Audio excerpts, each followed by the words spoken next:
What's up? What's up? What's up? Welcome, episode 20, Ketchup Podcast. We in the building right here with your host, Lofton, aka Mr. Nice Guy, aka Mr. Hazadonis, aka when I'm shooting the booty, Antoine Cumberbund, and my co-host, Rajeen, aka Boulder Shoulder, aka Mr. Dark Poet, aka if you don't know by now, and go ahead, let them know. AKA Mr. Make It Happen, man. What's going on? What's going on? Week. Another week, another day, another dollar. And we got a guest in here today. You know what I'm saying? We got Mr. Ismail's in the building, longtime friend in the Roz, one of the Pensacola Boyz, veteran, opinionated. He out here. He gonna give us a little bit. And then we got that one dude y'all seen before down in the bottom over there, hanging out, picking up from the after church nap. We got Clexton up in the building, you know what I'm saying? After church nap, you know what I'm saying? What's up with the team in here, man? Hey, Roz, man, how you doing, man? How's your week? Man, hey, it's been a long week, man. Hey, actually, man, in the cyber world, man, it's been kind of crazy. But I'm kind of holding on, doing my thing, protecting, you know what I'm saying, freedom, you know what I'm saying? Got to make it sound interesting. You know what I'm saying? make it sound like I'm really doing something. You know what I'm saying? Protecting You're just doing this. You know what I'm saying? Yeah, represent. You know what I'm saying? Making sure your algorithms are good. Represent. Hey, my week has been pretty good myself, man. Working me to the bone. We had drill last week, so I hit that it was about 9. I had like 9 straight days. It was a long one, man. Long one, kept it rolling, but got a little, spent time with the daughter, man. We got to go kick it. We went to the Rich People Mall, ate some lunch. I was at the Rich People Mall. Guess what I bought at the Rich People Mall? Some frying pans, dog. I bought some frying pans. I walked out there like, I was like, let me get them good joints. What they frying on? You know what I'm saying? So I went and got me some high-end frying pans. I bet you didn't get no seasoning for the White People Mall. Nah, they can keep that. You know what I'm saying? We ain't go there, man. I just found one spice in that bitch. All that stuff look dry in the mud. I bet you ain't found no Lowry's in that bitch. Hey, no seasoned salts, no Lowry's. There was nothing that looked ethnic at all up in that boy. You know what I'm saying? That's it. The White People Mall. So, hey, man, Clexton, welcome to the show again, man. How was your weekend? Look, the week was great, man. Well, I guess it was great. I'm out here making sure them things stay in the air. The plane stay in the air for the moment, and hey, all right, and finishing up. Wait a minute. Hey, you gonna just go past that? Yeah. You just gonna walk past that? First of all, I've known you most of my life. I didn't even know what airline you work for. I could avoid the whole situation. Cut it out. Anyway, yeah, that one. Right? Somebody staying in the air. We'll talk about that later. That's the whole yeah. We're gonna talk about that. Yeah. Hey, I'm furthering this endeavor to go ahead and open my counseling firm, man, and so I'm finishing up the last phases of this degree and some internship, so I can make that happen, man. And that's really what it is, man. It's school, work, church, rinse and repeat for me, brother. That's what okay. Hey, good stuff. And Mr. Ismail, welcome again. Applause. You know what I'm saying? Yeah. Welcome again. So, hey, sir, how was your week? Busy, super busy. Super busy on the job, busy on the business side. So humping. Hey, that's what it's all about. Always about that grind. Always about that grind. And when you're grinding, sometimes on the weekend, you need a drink of the day. Hey! Oh man, I love the drink of the day. And you know what? I'm drinking today because it's drinking today. I don't know about everybody drinking. Is everybody gonna be on some drinks today? Oh, okay. Let's get it. All right, I'm gonna start it off. Yeah, wait. I know Clexton got some thing. He got some holy water over there. Juice. So I'm gonna start it off, man. So hey, I'm keeping it simple. My next week is gonna be super legit because I got a nice bottle. Spent about $100 at the liquor store. We was wilding out, me and my daughter. We had fun. So about to hit this 1792 again. I'm gonna throw that in the glass, sip on that for a little bit, have a good time. Rajim, what are you drinking? So look, so this week I'm drinking on that weed, that apple crown, that crown apple. My bad. There you go. There you go. Apple. But I'm drinking on it with Sprite. So I usually don't chase the crown, but I wanted a little kick to it, so I added a little Sprite to it. I like to call it that can't get right. So you know what I'm saying, we're gonna sip on that today. You know what I'm saying? There you go. There you go. So and I gotta have wait. There you go, boom. Okay, there you go. Hey, you know what's up? You know what's up? Hey, Mr. Clexton down there. What are you gonna bless us with, sir? Well, I'm gonna keep mine simple today. I needed to have something with a little kick, so I got perfectly pH balanced purified water today. That's what bonus purified that's water. what it is. Perfectly pH balanced. It's that Yeah, that's what it is. Hey, you gotta make sure it's pH balanced. Don't want to get any yeast infections. You know Yeah. what I'm saying? Make sure you say pH balanced. Walk right. Yeah, smell like tuna around there, bitch. Like what the hell? Can't have that. You know what I'm saying? Yeah. Give me 4 dishes, squash. All right, so Mr. Ismail, what are you blessing us with for the beverage today? Non-alcoholic. I had it before. There you go. Hey, at least it's flavored. That guy over there, he just drinking water. At least ain't aloe vera juice. Hey man, stop it. We got clothes now. We done made progress. Get some flavors in there. Hey, and I hope they watch it so they can sponsor. Yeah, exactly. There you go. There you go. Come sponsor you mint ketchup. I'll run the commercial real quick. We be nice with it. Get it. Let's get it. All right, gentlemen. So we got their drinks of the day. Everybody out there, let us know what you're drinking on. Hit us in the comments. Throw us a bone. Let us know what we need to make in the future.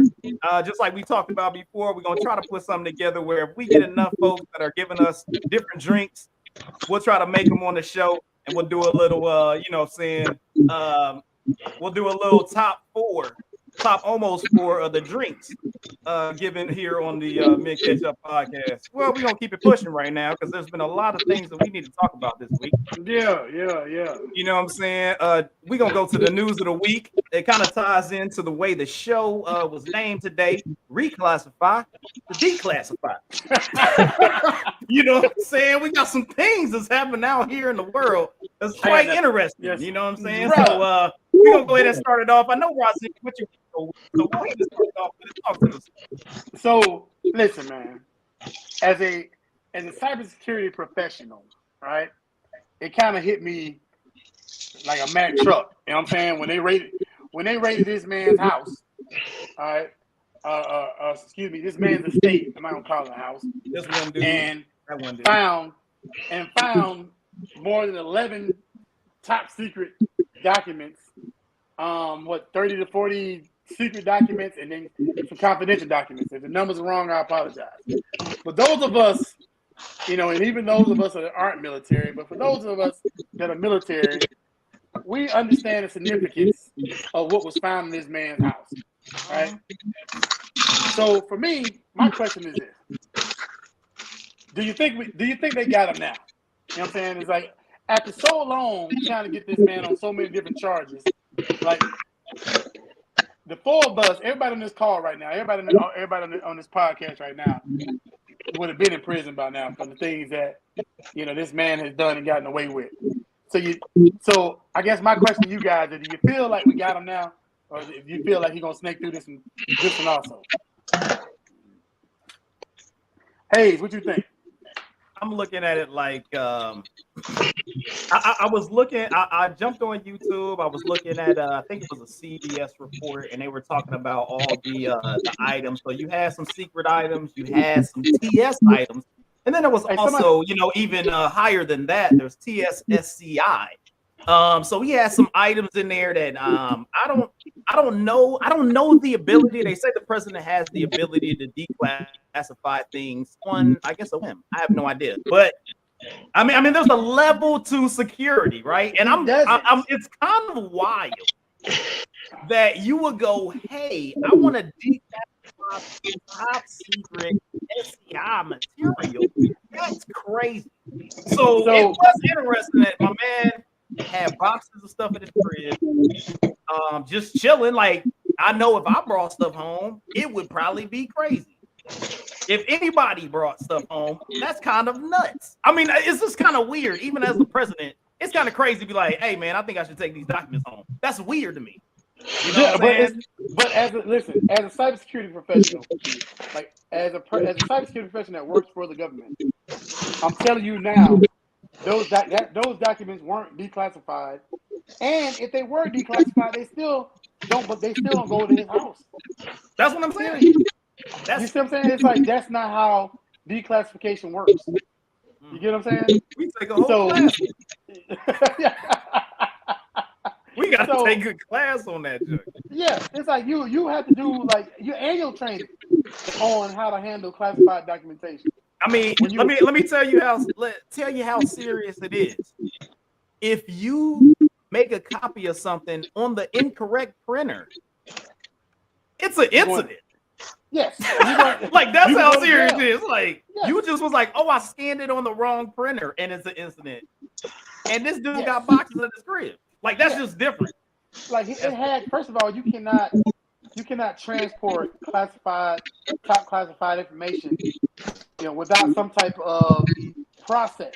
There's a process, and there's a person that's classified, that's trained and qualified, certified to move that documentation. Like, I got a lab at work. I can't move classified information from my lab to another lab without having the right processes in place and documentation in place and the right person that's trained to move the stuff for me. Right. So how can you just put it in my car and so the thing is, I'm gonna let Clexton and Damon get on this, but the thing I'm looking at is this: if it got to his house, there's more to it. Somebody else knows about it. You know what I'm saying? Mm-hmm. So if it got to his house, somebody else knows about it, and they're involved as well. And what's going to happen is, a lot of people don't want to go to jail. You see what I'm saying? So, and a lot of people have gone to prison for Donald Trump, but a lot of people don't want to go to prison for Donald Trump. So it's people going to start talking. Snitches get stitches or whatever, but they're going to start talking. Sure. So Damon, what you think about the situation? Okay, so there's levels to everything that we talking about. We talking about the presidency. So y'all touched on it earlier. We talk about levels of classification. So there are levels way beyond what we can imagine. Especially if you've ever been to the Pentagon, you've been close to the White House. There is way beyond levels of what we think about. So you have to also remember what system we live in. So there's nothing going to happen to him. They're going to probably censure him, probably stop him from running. He's not going to prison, so people can stop clapping. I'm not a supporter of any party or anyone has been or in an office, but I'm just telling you the truth. This is a circus. It's a circus for us to sit here and pay attention to them and say, "Oh man, look at him, they got him," or for other people to sit there and say, "Oh, it's a travesty." Neither. When you get to that level, and then you can see it, put the dots together. You can kick people out the White House and lock the door. Remember when they did that to Amara? And she tried to yeah. They kicked out like Martin. You know what I'm saying? Paul Omarosa. Right. So first of all, your name should be Omarosa. But we're gonna talk about that later. Go ahead. That's another issue, right? Another issue, right? But see, on top of that, all presidents are allowed to take information to their residence wherever they consider to be home, like maybe it's Camp David or the other places that they've been upstate. And when you talk about people in the know, I know folks that was close to all of them. And when I say close to, they worked at their communications that was in uniform. And they could tell you some stuff that, that'll make your mind blow. So it's a circus. They happen about it. They may stop him from running. That's probably about as far as it goes. Question, what you think about it? I think it's just like anything else that we've seen with this particular individual. I agree with D. I'm saying even not even knowing all of that stuff, just looking at the fact that this person is so used to this whole sleight of hand. There's always, when there's something big in the news, and they're like, hey, look at this, but whatever's going on off camera, we don't really know what's actually happening with that. In the middle of that, then he's trying to, if it was such a small issue, then he wouldn't try to throw off on the president before him. He wouldn't try to say, well, President Obama took 33 million pages worth of whatever. But the agencies that are responsible for actually housing and securing that information came back and were like, no, we have custody of the documents that were taken from the Obama administration. He hadn't even touched them, and he doesn't even know anything other than that they are in this particular place. But I see it as, maybe this is another step. And I do hope, I pray actually, that this is a step that moves this individual farther out of the ability to be able to actually run. But it is just like everything else that we have seen, from him running prior to now, to running prior to becoming president, to being a president, all the way through. It's always this right here. Look at these 5 fingers in the camera, and off to the right somewhere there's something else going on, because it's a sleight of hand situation. I'm not looking at this the silver bullet that will do absolutely anything at all. I just feel like it's going to probably stop him from running, and maybe whatever else he's got going on, or whatever else he's got cooking for whatever he's trying to do, it will be quelled a little bit. That's all I see from it, man. I got a question as well for you, gentlemen. Do you feel, just because of the outcry of the Republicans that are in the House and Senate, they kind of come to the backing of them. You got a lot of those that are of his party that kind of came to the backing. Then you had the FBI, the area or in Cincinnati, where they had the person that tried to run up in there and shoot him up, and they were saying that person was also at the Capitol when the Capitol riot situation took place, and he tried to run up in Cincinnati. FBI detachment that's over there, and end up getting shot up. Like, do you feel like no matter what the outcome of this situation is, it's caused the possibility for increased internal terrorism from those people that kind of follow Trump's voice? Well, you've seen down here, and I mean, I didn't mean to jump in, but I saw this a couple of hours ago that there are some folks, I don't even know if it's locally or somewhere close to here, that are shouting, hey, Civil War, this, that, and the third. I mean, I saw somebody that had put a flag out with Arnold Schwarzenegger's body and Trump's head on it, talking about he won't be stopped and all this other good stuff. But there are people that are calling for civil war, civil unrest. And the most damaging thing that this cat is actually doing is there are people that blindly follow this idiot. And so in blindly following this idiot, they're going to step out and do some things and place themselves in danger and place some other folks in danger. And so I do believe, yes, the short answer is yes. I think that's going to cause some more issues nationwide, because there are people who blindly follow this idiot. Mm-hmm. So, Ross, what are you feeling on this situation? You think that's going to turn up the situation? I feel like I totally agree, man. It's first of all, you can't argue with ignorance. You can't continue to like he said earlier, entertain ignorance. A lot of people, they follow ignorance. They follow this because this is their savior. This is like Donald Trump is a lot of these, people's savior. It's where their hope lies. You know what I'm saying? And like I said, it's a cause for these people to actually act on violence or act on whatever, because they really truly believe this man. it's funny. I was playing just for example, I was playing Call of Duty yesterday, and I had a kid had to be, I play online, so I don't know who I'm playing with or whatever, but I could hear the kid, and the kid sounded like he was about 7 or 8 years old, and I went in, had a good game, whatever, killed him probably about 15 times or whatever, and this kid called me I'm gonna say it, the fucking N-word. He's like, you fucking N-word, you know what I'm saying? He's like, that's the worst. He's like, you just made the worst mistake of your life. So I'm like, man, if a kid that young can talk to someone like that, you know what I'm saying? The hate and the hate is still being taught at an early age. You know what I'm saying? You would think that at some point in time, when all the old Ku Klux Klan members die off, blah, blah, blah, hatred to die down a little bit. And it's just gotten, with this the former president, it's just gotten worse. They were able to reflame their mission, so to say. So their mission was to derail, minorities into moving, into growth at all, But they lost their voice for a long time. And then when Mr. Trump comes, now all of a sudden, the flame has been rekindled, and now we're about to push forward and overthrow everything. So like Clexton and Damian was saying, I just feel like, yeah, I mean it's there's no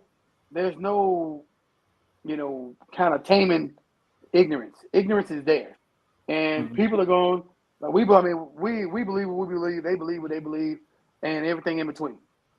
Which is fine. There's certain things that we as a culture believe in that we shouldn't.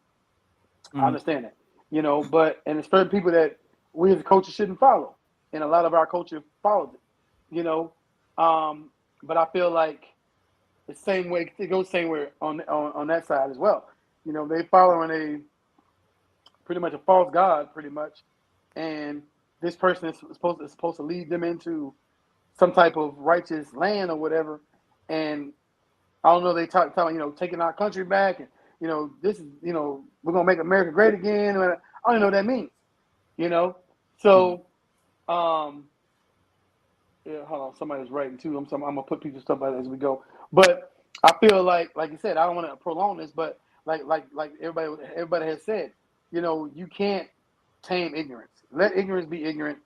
You know what I'm saying? Don't entertain it and keep moving. You know what I'm saying? So, Mr. Ismail, what is your perspective in that situation? So now you're going to see what makes us, the three of us, so very different. I see it from a totally different aspect. I was taught a long time ago. My father taught me a long time ago, and his father taught him, presidents aren't elected, they're selected. So this dude was brought in here to do what he was supposed to do. And when he got ousted, he's now being used as being the boogeyman. He's going to be the boogeyman for this November. Okay. This is why this stuff is coming up now. This is 2022. We're in August. He got ousted, a year and some change ago? Why are we talking about this now? They knew about this a long time ago. Let's just keep it real and be honest about what's going on here. Everything is set up for a particular time. And that's what this is being set up for. That's why a lot of stuff is being set up for that I'm not going to mention that'll get y'all shut down. So yeah, don't get us shut down, dog. I'm not going to go there. But and again, it may sound like I'm a supporter. I'm not a supporter of the dude at all. I think he's well crap to me. You know what I'm saying? However, I can tell you right now that if he ran, there'd be more black people that vote for him than you would believe because of what they actually saw. Because we'll actually see what's going on. Because let's just be honest here. The current president is doing everything that you thought Trump would do. And he didn't do that. Let's just keep it a buck. And even though it's almost like that old saying, the devil you know, that old devil you know type of thing. You can use the type of person, you may hate going to work, but you got to go to work to get paid. You may hate doing something, but you got to use whatever you're using to get whatever you're going to get. And I'm telling you right now, there's a crap ton of black folks that'll be like, you know what? That joker might be the devil, but he about to cut this reparations check. Let's go. Yeah. You know what I'm saying? Yeah. And it's not in support of dude at all. It's not in support of the cat that's in there. I don't even like to call their names because they're all charlatans to me. Every single one of them that ever stepped in. And the last point is what Rajim was saying about the dude online or the kid. It's probably a 12-year-old kid. So a lot of that and it's tying into the former president. A lot of that was already here. A lot of that stuff was already here, when they first stepped on this stolen land that they came and took from us, from all the people that was already here. There were black folks that were already here before the slave ships arrived. And then we integrated with them because we were forced to. So all that stuff ties in. And if we don't know that part, then some of us and some of our people going to fall victim and be like, man, we need to get out and vote again. This is the most important election of our time. Didn't you say that last time? Which one is it? You know what I'm saying? Yeah. Let's just be honest and keep it real. And when we do that, then you're going to see the hand that's being played. You're going to see things as they are and not what people want to show you. Okay. All right. Go ahead. Did we do the round table already? I'm sorry. Yeah. Okay. Is there anything else that you want to touch on with the FBI? Well, I mean, another thing that I was seeing was which was interesting. They started getting into the I saw some Republicans talking about defund the FBI. Which was very interesting because I thought we were all about the police. You know what I'm saying? Like I thought the police, you know what I'm saying, they would get a flag with the blue line as well, right? So it was kind of interesting that all of a sudden it was defund the FBI situation. That was kind of interesting. Did y'all happen to see that as well, Rasheen? I think it's more of anybody who is not for the cause. Like if you're not for the cause, you're against the cause, right? So that's why the FBI situation came up because now the FBI is not for the cause. You know what I'm saying? So if you're not for the cause, then you're expendable. You know what I'm saying?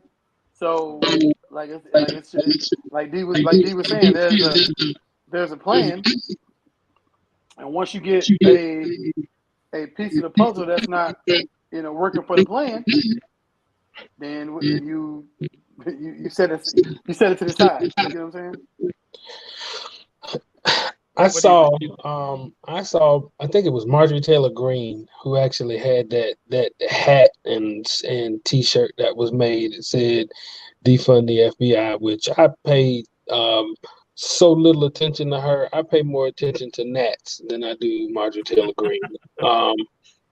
Because and I get it that they're she and Manchin and a whole bunch of the other ones are there, and they are there to create that annoying little buzz, fly, whatever. Again, I go back to that whole thing that something's going on in front of the camera while something else is out there. And call me a conspiracy theorist, but I don't see that. Sleight of hand is real, and it's been going on since the beginning of time, for real. Something's going on over here. Let me try to fool you and show you what I want you to actually see. Interesting thing, just like Dee said a little while ago, the thing that makes us so different, so cool, but so different. The whole, Dee's been conscious since we were 15, 14, whatever. That dude right there has been on a level that, and Mr. Ishmael, man, has said some stuff to us, and that has grown us to men that actually made us think about things in a whole different way. So that's the reason I appreciate my brother so much, is that we've got different sides and kind of check each other on all of this. The thing about it is, and I was raised more spiritually grounded and all of that. And I'm looking at every bit of that. And a lot of people go, well, you're blind because you just want to pick up a Bible and pray and cry about it. No, that's not what it is. And as far as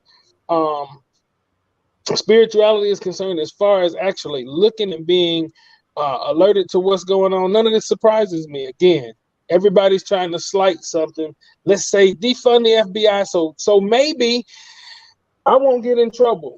A lot of people don't want to fall on that sword. Rajim said a little while ago, a lot of people don't want to fall on that sword for Donald Trump.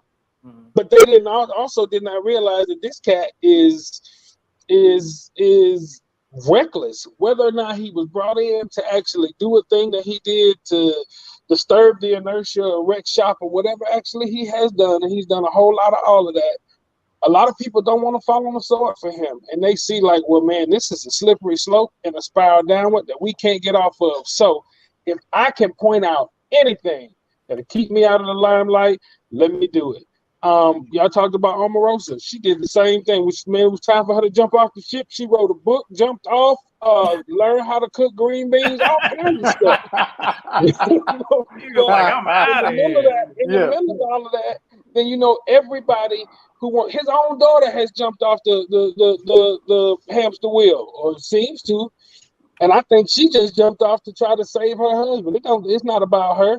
And quiet as it's kept, I can say something else that, well, I'm going to go ahead and say it. I don't think that his first wife just died and fell down steps by herself. Let me say that out loud. Yo, hey. Wait a minute. You know what's actually crazy? I didn't realize, and I happen to hear somebody else talk about it. Man, he buried her on the third hole of his golf course. Yeah, that's crazy, right? Like, what? That's wild. You see it off and you be like, hold up, she right there? Like, she right there? You can't even say four no more. You can't even say four. Like, what? This is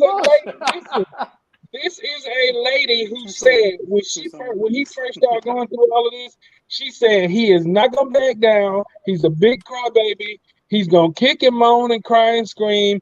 He's still gonna suffer the fate that he's gonna suffer, and he's still gonna keep going. He'll never. She was the first person to say, "Y'all got what y'all paid for. That's what it is." Yeah. You think she just died and fell down some steps? This lady was 196 years old and has been living in upstairs houses all the time that she was there. Did she die by herself? Nah, dog. I'm sorry. I apologize. Hey, it's gonna be a Tyler Perry movie. What the title? Yeah. What the stairs said. Yeah, you're like, oh shoot, what the stairs? Yeah, who dropped the grits? That's gonna be a play called "Who Dropped the Grits."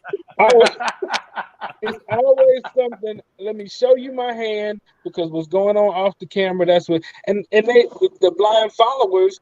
For some reason, they have absolutely no rhyme or reason, and they don't have the legions of people following them, so they look silly doing it. He looks ridiculous at the end of the day, but he's got 12 or 13 different Rudy Giuliani's and folks like that. And the dude from My Pillow, I have never seen him on that infomercial with a cross. I saw him on his infomercial with a cross hanging on his shirt. Come on, dude. Yo, hey, was that the worst business plan ever? Is that he was like, I'm gonna attach my pillow to this dude? Like that went all downhill. Like he was like, what are you doing? Now this dude got my shoes, my socks. My socks, like my footies, like you got everything. Right, but they aren't cushioned like Donald Trump. Like Donald Trump is, they aren't cushioned. But his levels of cushioning are actually peeling back. So set up or not. I'm simply saying that there are people that were falling on the sword, but now people that are falling on the sword are looking at some real serious time, jail time. Rudy Giuliani don't care. He's about to die in 10 minutes anyway. Yeah, it's true. Well, I mean, I think we kind of covered a lot of angles there on old Mr. Trump there, trumping. You know what I'm saying? He was up there trumping, doing what Trump do. So it's kind of crazy that he popped back up into the news. I was hoping that we would not have to deal with that ever again, but hey, man, he's back, and it seems like our boy down here, the DeSantis, is going to try to, resurrect that again when the old voting comes around. So we'll see how that goes and everything. But let's bring a happy note. On August 11th, 1973, hip hop was born. Man, it was hip hop's birthday. Hip hop's birthday was this week. You got to represent hip hop's birthday. It was great, doing good things. So we had to represent for hip hop's birthday. So, the culture officially created a party held inside an apartment building in Bronx, New York on this day 49 years ago. So I got questions. What's up? I got questions. This, you know what I'm saying? I grew up in hip hop. You know what I'm saying? These two dudes, we always grew up in music, doing something, whatever. But How the hell y'all know hip hop was born on that day? That was the party, man. Who is hip hop, man? I need to know, like, Hey, what hey, was the defining moment when y'all said, you know what, that's hip hop right there. You know what I'm damn, saying? that's what it was. Who- August 11th. Was you there? But I'm saying, what happened? What happened? What particular? I was about to read it to you, but you interrupted. I need to know. I got to Okay, so I need to on know. August 11, 1973, Clive Campbell, aka DJ Kool Herc, and his sister Cindy Campbell hosted a back-to-school party from the recreational room at 1520 Sedgwick Avenue in the Bronx. Also, you can see those people talk about that particular party. It's on one of the documentaries that they had on Netflix. I think it was like the history of hip hop. They had a documentary on that, and they talk about it as they go through the history of hip hop, and they actually talk about this back to school jam that was considered the beginning of hip hop. But that's my question though. Who made that particular after school jam? What if somebody had a party the day before that? They just ass out. Hey, you know what it's called? It's called marketing. Guess what? He ain't jump on it. There it is. Don't be mad because you made a car after Ford made a car, or before Ford made a car, but Ford was better at marketing the situation. You see what I'm saying? Like that's how it go down. That's America. Hey man, tell me. So we just stole hip hop. First the Native American, not this. This is bullshit. Well, who we stealing from? It was us. Well, truth be told, y'all know where the word comes from, right? Oh snap! Let me know. So it comes from two places. Okay, I think the dude's name was Calvin. He started. You know where he got hip hop from? The word hip. And this is going to be in the museum. They put him up next year. He got it from the army. He got it from Cadence. Yeah, he got it from Cadence. The story is about him picking the word that child pedophile African. They put it together and put the words hip hop. That's how it come to be. Wait a minute. Look, y'all don't stop slapping about this. Man, oh, y'all know? Y'all didn't know? I didn't research that. I didn't go that deep. I didn't go that deep. Hey, yeah, you got to talk about it now. You can't just lie about that. Yeah, I'm taking notes right now. I'm just man. All right. I want to know what happened. Oh, you talking about what, Bam? Yeah. Oh, I'm sorry. I didn't know y'all was waiting on that. So he has a couple of charges on some dudes when they were 15 years old back in the 80s. That he literally did something sexual to them. One of the dudes, right now, person, Dominican cat is Poppy, and the other cat, they've actually had legislation come about, to try to get him in prison and get him all kinds of charges. This is real stuff. And he came up in the mighty Zulu Nation, which was all up there East Coast and New York based. They were community organizers from gangbangers. They came from gangbangers to be community organizers, and he was one of the big time gangbangers back in the day. But everybody knew he was fruity. He was like that. He was LGBTQ, to keep it PC. So he was messing with little boys, and that's real talk. He was messing with little boys. Big time gang. Yeah, I'm seeing a thing on Vice, and they were talking about. I guess all this information came out in 2016. That's about right. So they were talking about that this stuff came out in 2016. Looks like let's see. Yeah, I don't know. It's kind of interesting. You have to, I guess, read the article and whatnot. It's on Vice.com to get a little in-depth detail on some of those things. So it was kind of interesting how I guess that's going about. So there's information out there. So if you want to know, that's crazy about African Bambaataa and those accusations, not sure, what I'm saying, have they came about of anything as of right now, but it does have some things that describe uh, alleged molestation and things of that nature. After man about it. So we've learned something new today. I had no idea. Never researched anything that far in that situation. So that's interesting. So for all y'all out there, go research, because that was that's new and approved right there. So all right, but here we go. Let's go. We're gonna keep it pushing. I got a little more interesting news that I saw out here besides hip hop birthday. You know what I'm saying? I tried to make it a light situation, but it got dark for some reason. It got dark for some reason. I was trying to do happy birthdays, and then all of a sudden we done went on the dark side. So all right, well we gonna keep it moving. And now we got I thought it was kind of interesting how Irv Gotti has been out here spilling the beans about a lot of stuff, man. And I'm like, dang, he been crushing Ashanti like she ain't about nothing. He said nothing about nobody else on Murder Inc., but he been destroying Ashanti with all the different things that he's been saying about her. He talked about how he won, I guess, a sexual escapade he had with it. Ended up being a song that she made. He ended up talking about how let's see what else did he have on here. He was out here just wilding out a little bit, So have you guys seen or heard of any of these things? And what do you think about 20 years later, somebody just dropping the dirt? You ever drop a dirt on somebody 20 years after the fact? Talk to me, Routine. Hey, so like real talk, man. I think it's a coward move, to be honest with you.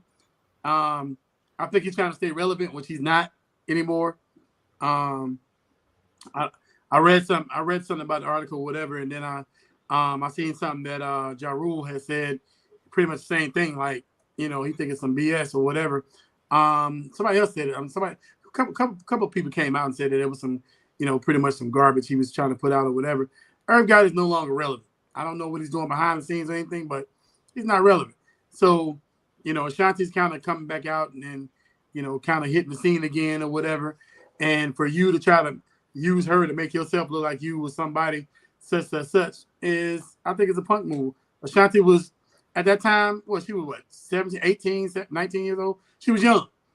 You know what I'm saying? So, it's not like he said something that was, relevant to anybody. Nobody gives a shit. You know what I'm saying? You just an old clown now, pretty much. Right. And now since you're not relevant, you putting stuff out. So whatever.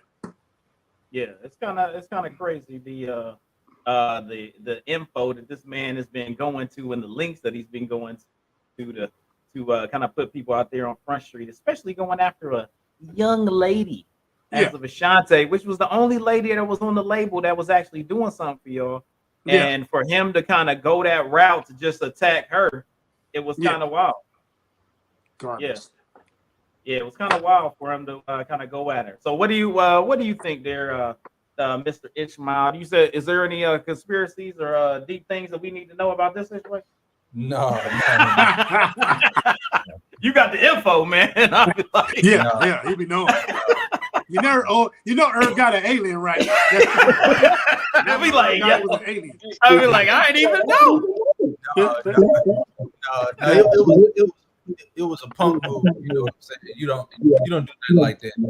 Yeah. You need to kiss and tell. And like y'all already said, what 20, 30, almost 30 years later, you talking about this woman. She's a grown woman right now. You know what I'm saying? You got a wife and kids. I think you had a wife and kids when that was going on. And then you come out talking about this stuff like that. It really makes you look soft and make you look like a sucker. Exactly. And more than anything, as a man. And to be quite honest with you, it's at a horrible time for Black folks, because there's this silent war between Black men and Black women that, we ain't doing what we're supposed to do. And then we looking at them as, getting BBLs and all of those type of stuff. So he's kind of feeding that narrative and that beast that you got to be going against a sister out there in public. You know what I'm saying? And all it is he got his feelings hurt. He might have got him a little something. She said no after that. She got with Nelly, and she was like, nah, I'm with Mr. Ripped. I ain't with, Mr. Goldberg. You know what I'm saying? She got tired of that. See, I can't pick your belly up no more. You gotta hold your own belly. Yeah. It says it's getting hot in here. Your ass, you lukewarm like a motherfucker. It's hot because you heavy on me.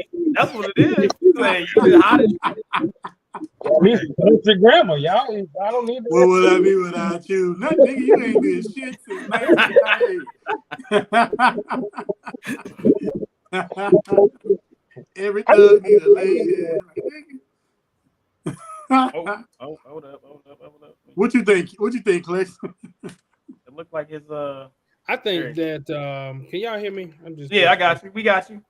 I think that We got other no, that was just me. That was me on my other phone. you trying to bring? He's trying to have all. He's trying to have all type of angles. You know what I'm saying? He said you can't just look at the right side. We know. I knew you had like 3 personalities, but shit. That be logging in from other phone. That's Jerome. That ain't that was TJ. This is Clexton. Yeah. I feel just like you all said. That was a real punk move, though. It's super punk. First of all, there's a lot of stuff he's trying to bring out. Her music said the kind of person that she is or whatever she was looking at as far as that's concerned. We don't need you to do that. You are a grown man that now, again, you're trying to get some airplay. Your 15 minutes is up, brother. Go ahead and do whatever you're going to do.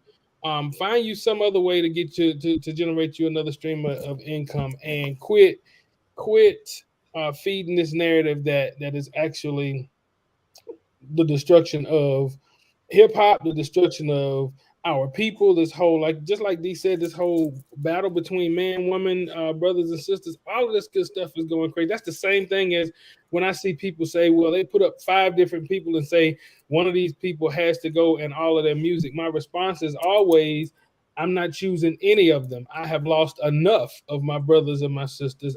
They were all relevant in whatever form that they were, and whatever face and state that they were in.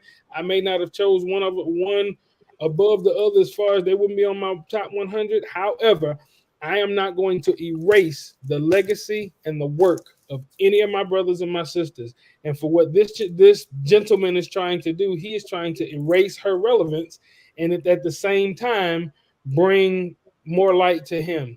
That's dumb. So, hey, on that note, I got a question for you. All right, talk to me. Because my wife and I had this conversation earlier, right? Because I'm riding into the beach. I'm going to Daytona. You know what I'm saying? Living my best life. You know what I'm saying? And then I'm listening to R.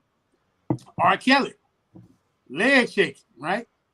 So then I kind of felt some type of way because I'm like, man, should I be listening to R. Kelly? You know what I'm saying? So the debate has been, since this whole thing went down, are we supposed to be listening to R. Kelly still? Are we separating the artist from the person? Or are we just not listening to R. Kelly at all? So who wants to go first? I got just a statement. I would say, all right, so that people talk about this with like OJ Simpson and things of that nature, right? OJ Simpson, the thing that he did wasn't the same thing that he did for a living. So him murdering his ex-wife, he played football. Two totally different things. When you look at R. Kelly's situation, why it makes you feel some type of way is because you literally can think about the lyrics that he's saying, that he could be talking about a 12 to 13-year-old person.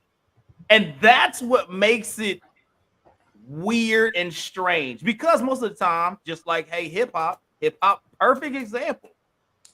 We want somebody that's real, living the lyrics. Is this your real life? Not telling us a story, not telling us a story of that happening to somebody else. We want that really real. You know what I'm saying? We keeping it real, 100%, all that. So when we think about music, at least in the Black community, knowing hip hop is kind of the leader in that, hip hop R&B, we thinking about like, oh, this really happened. Yeah, Usher's Confessions. You know what I'm saying? Like most of the hip hop joint, like Murder Was the Case by Snoop. People was like, yo, that's the joint because, hey, he really went through that and he's telling a story of his life of how these things really happened. And then when you listen to R. Kelly, you be like, ooh, that's kind of like, that's like listening to a pedophile. That's almost like watching a pedophile video. You be like, that's gross. Like you don't want to have that in your mind. So that's kind of how I feel when that R. Kelly come on. You be like, oh man, this dude could have been penning these, thinking about a 12 to 13-year-old while you up here trying to reminisce, you know what I'm saying, lovey-dovey on the wife. You know that the lyrics didn't come from him doing grown-up things with grown-up people. It was on some other stuff. So that's where usually that's kind of where I get my mind from. So talk to me, Mr. Ismail, if you disagree. So was he an alien? Like then that changes the whole thing. Because then it's like whatever. Yeah, he was an alien. The dude was while you playing for real. I mean, like, oh shoot, that changes the whole thing. Now I can listen to R. Kelly. This nigga did 3 CDs in Area 51. He for real. He was extraordinary. So think about this. A lot of stuff coming out after he's been locked up, and a lot of stuff that a lot of people like myself didn't know. But if we being 100% honest and we're not trying to be the thought police of people, you're gonna listen to whatever you want to listen to. Because just like this shirt I got on, I don't know who made this shirt. I don't know if they hate black folks. I don't know if they hate me because I'm taller than them or whatever the case may be. But you know they like money. Right on. Yeah. The difference with us is, and where a lot of us aren't being honest, is we knew this before the trial. Come on, man. We knew this way back when the tapes came out. Keep it a buck. Everybody saw the tapes. I ain't watching. Okay? But and he was still popular. He was still trending. He was still writing I Believe I Can Fly, which was one of the greatest songs around the world. Let's just keep it 100. And if you're going to convict him, which he is guilty of some things, I'm not going to sit here and say the dude didn't do something. Where the parents at? Them parents need to be right along with him. Every single parent. You had grown men on television talking about their daughters because they had let their daughters go with this man. Okay. I don't have no issue listening to his music because I separate the person from whatever they did. All right. So that has no bearing on me. Now, some of them I'd be like, okay, he got one with Jay-Z called Come to Daddy. I'm not going there. No, you got to take it all. Yeah. If you're going to take one, you got to take it all. If you got to take it all. The whole catalog. Yeah, that's what I'm saying. Like, you got to take the whole catalog. So, hey, go ahead, Clexton, then I go after you. So what? Think about this, and we have had this conversation forever now. When we were children, we used to do parodies and satirical songs based on all of this stuff. Remember on the bus, we were going up to Tuskegee and all this other good stuff. If you all remember, we had this conversation when we were kids. Right. Anybody who told a girl that you remind me of my Jeep, we knew it way back in those days. We had these conversations back then. And then going through it, and then, okay, the confirmation was, okay, the tape came out, and then Dave Chappelle did the thing and all of that other good stuff. We already knew that this stuff was up with this cat. To the level that it is right now, we know there's plenty of stuff that we probably don't know. But I'm going to tell you the truth. The music that I enjoyed that music. I still do listen to some of that music. I do not agree with the mindset. I had a feeling, it was a feeling in the pit of my mind that this was the way that he was in the beginning. We all knew about the Aaliyah situation. She was too young. And again, you're also talking about people, parents, especially the one that made this really, really popular, that dad in Atlanta who took his child to R. Kelly, who took her to him, hand delivered his baby to this gentleman. And then when he could no longer speak to her, then he's all of a sudden the victim, and his poor little daughter, you sold your child to this man. You did that. So, yeah, I mean, I like the music that I like. Like you said, I Believe I Could Fly, the remake of Sadie, all kinds of stuff that he did. I really, really enjoyed it.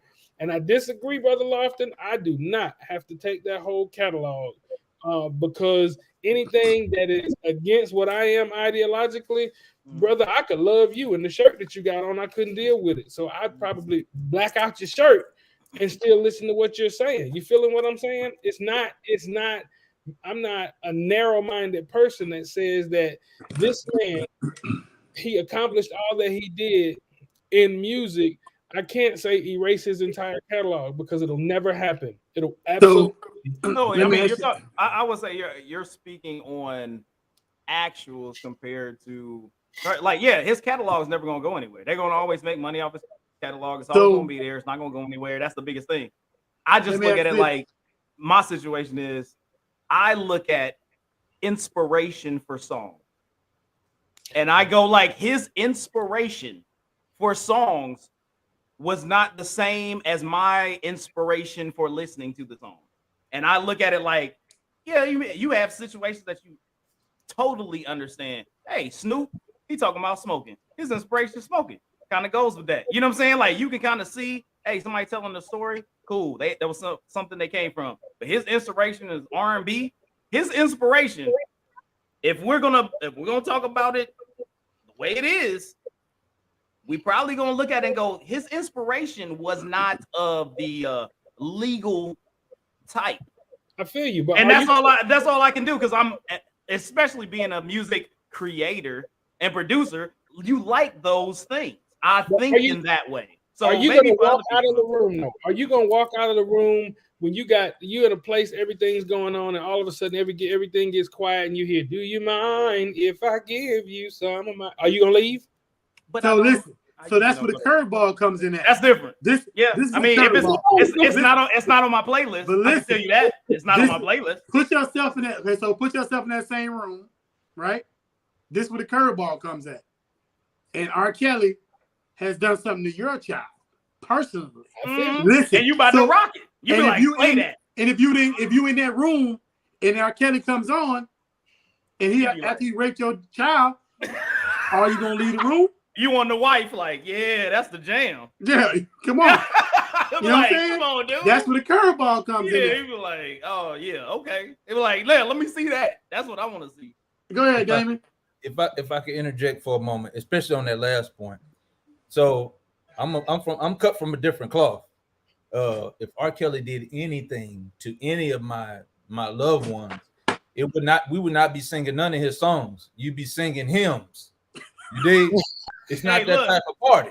Right. His type of party. His songs, the thing is that in CD land, his songs disappear because you got to go buy them. But now in stream world, so they never go anywhere. So the thing, like, that's what I'm saying. Like, I hear what you're saying. Here's the difference, though. If anybody, and it's a personal issue, because I think what you're speaking about on Brother Lofton is a personal issue, and I get it.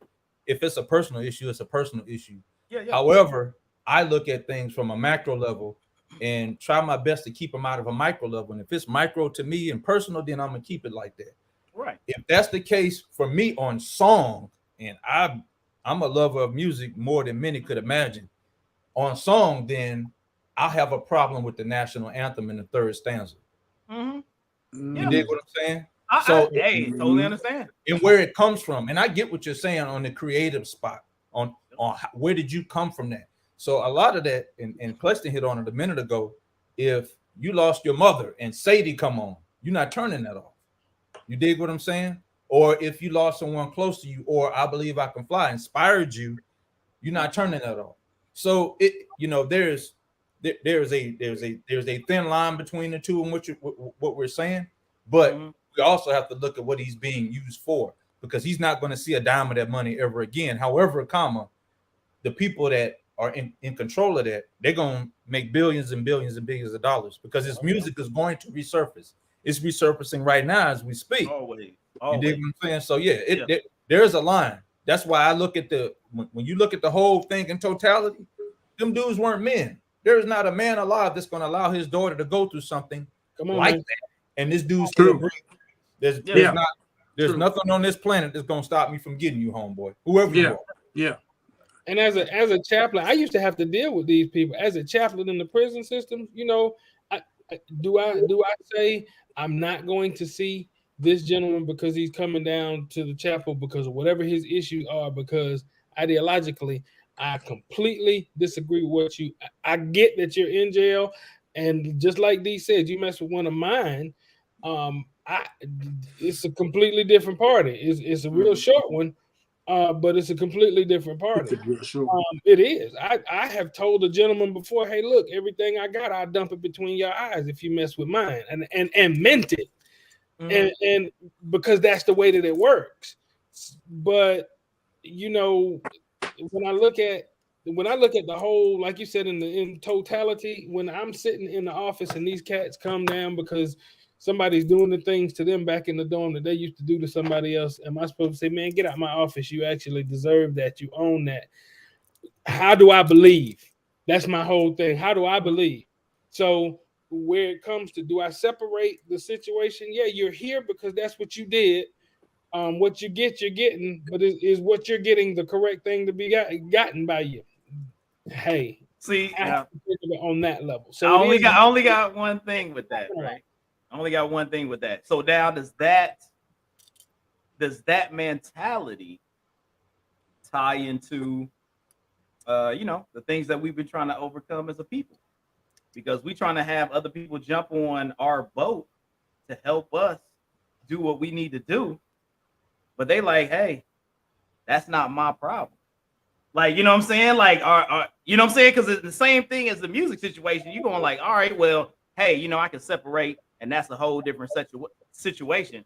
But just like racism, you got people like, hey, I didn't experience it, or it wasn't around me, or I don't do it. So, hey, you know what I'm saying? Y'all do what y'all need to do. You know what I'm saying? Instead of going, nah, we can't. Like, we want people to jump on it and cancel and be like, no, be with us. This isn't right. Whatever. But if you got people that's like, hey, I never see it, I don't participate in it, I treat everybody that's minority the way they're supposed to be treated, then hey, that's not my problem. Like that's kind of like in that same vein, the macro where you go like, well, hey man, hey, Kelly ain't do that to my kids, so I'm a rocket. And you be like, well, damn, he did this something to somebody kid. No different than racism. He called somebody a nigga. Yeah. You know what I'm saying? So we should be bad. He ain't called me a nigga, so hey, cool. Man. Hey, with that being said, whoever kid that would have called me a nigga, I'm looking for that's why I kind of went with the, hey man, when you take that song, you gotta take the catalog. Like that's how I look at it, because I'm like, hey, I'm trying to treat everybody the way I want to be treated, not individually. Like, hey, no matter if the person cut me off in Florida and everybody want to shoot each other in Florida, or you cut somebody off, I'll be like, hey man, don't shoot me, I won't shoot you. We all good. We just chilling, man. We just trying to get to where we need to get to. So that's where I get at least a little bit of my mindset on that, because I don't necessarily separate those things, because I look at it in all aspects. Like, nah. There is a right and a wrong, though. I say that there is a right and a wrong. And if I'm still breathing, my wrong is no different than your wrong. Okay. Mm-hmm. So if I shot your dog, I mean, I still shot your dog. I mean, does that make the fact that this person's a pedophile any worse than? Now we do compartmentalize and we put levels on it, but in my world and in my word, it says a sin is a sin, and all sin, hey, it stinks in the nostrils of God. Yeah. So that's where I am. So wrong is wrong, right is right, but all sin is not unto death either, right? So while you have to pay for what you've actually done, then everything that you do in this skin, you got to pay for it. At the same time, you can be forgiven, but I'm gonna let God forgive you. I don't have to agree with you. I don't have to participate in your foolishness. You're still a human being. I don't have to participate in your foolishness. But then you step across the line and say, I'm still a man, and there's a time and a place for everything. And I might have to drop you if you mess with mine or me. And that's just the truth. Yeah, understand that. Totally understand that. Go ahead. Man, so that was a nice rabbit hole. Go ahead, Mr. Ismail. What's up? No, it's a rabbit hole we need to go down, because it in totality in what you're saying, because you brought up the big word in racism, and I'm of me myself, and more people, I ain't gonna say are thinking like me, but are becoming like-minded to believe I don't need nobody's help to fix my problems when it comes to racism, because racism ain't nothing but white supremacy, and white supremacy is racism. That's really the bottom line to it. And it comes down to, I hate to say it, but it's almost like splitting hairs with who understands that, who knows that, and who truly believes that and sees what it actually is. And it's not a race thing, like my skin color race. That's the way it was given to us. We didn't create that, right? But we are in it. All right. It's like when you're in war. If somebody brings war upon you, you didn't start it. You dig what I'm saying?